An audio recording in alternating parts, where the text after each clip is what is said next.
Class 10 के सभी विद्यार्थी ध्यान से सुने। यह क्वेश्चन इम्पॉर्टेंट हो सकता है।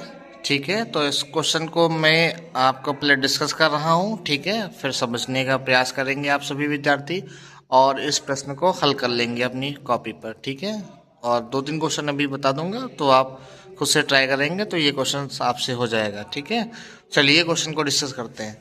क्वेश्चन हमारे पास दिया हुआ है, यदि 1,5 p,1 और 4,11 संरेख है तो p का मान ज्ञात कीजिए। ठीक है, ये बेटा क्वेश्चन संरेख का है। ठीक है, और संरेख प्रूविंग करने के लिए तो क्वेश्चन हमारे सिलेबस के अकॉर्डिंग है, बट वैल्यू निकालने वाले क्वेश्चन सिलेबस के पार्ट के नहीं है।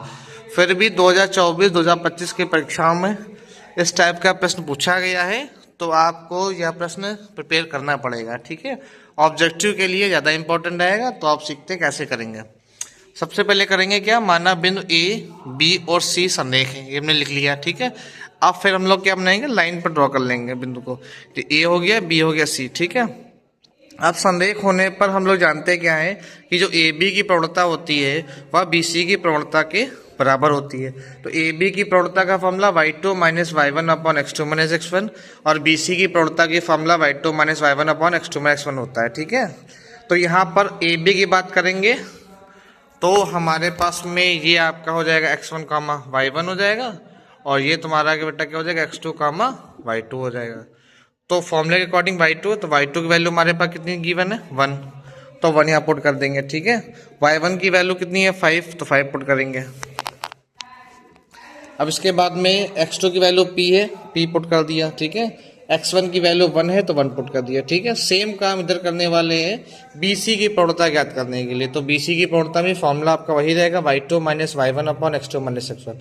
यहाँ पर जब bc की बात करेंगे तो b पॉइंट आपका क्या हो जाएगा, x1 कामा y1 हो जाएगा, और ये आपका हो जाएगा x2 कामा y2 हो जाएगा। ठीक है, अब यहाँ पर फॉर्मूले में पुट करेंगे वैल्यू। तो y2 की वैल्यू हमारे पास गिवन कितनी, 11 पुट कर दिया। y1 की वैल्यू कितनी है, 1 रख दिया। x2 की वैल्यू आपके पास 4 है, 4 रख दिया, और x1 की वैल्यू कितनी है, p है। ठीक है, अब यहाँ से 5 में से 1 जाएगा तो माइनस का 4 बचेगा, और नीचे की वैल्यू ऐसे नोट करेंगे।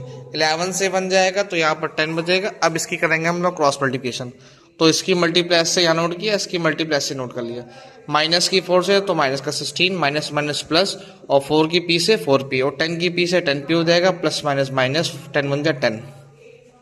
अब यहाँ पर प्लस का 10 इधर आएगा तो माइनस का हो जाएगा, माइनस का 16 आ जाएगा तो प्लस का हो जाएगा, और 10 से 4 जाएगा तो माइनस का 6 बचेगा। ठीक है, और माइनस का 10 से 16 जाएगा, 6 बचेगा। ठीक है, तो p की वैल्यू यहाँ से आ जाएगी 6/-6, तो p की वैल्यू -1 आ गई। ठीक है, आई होप सभी को समझ में आ गया होगा।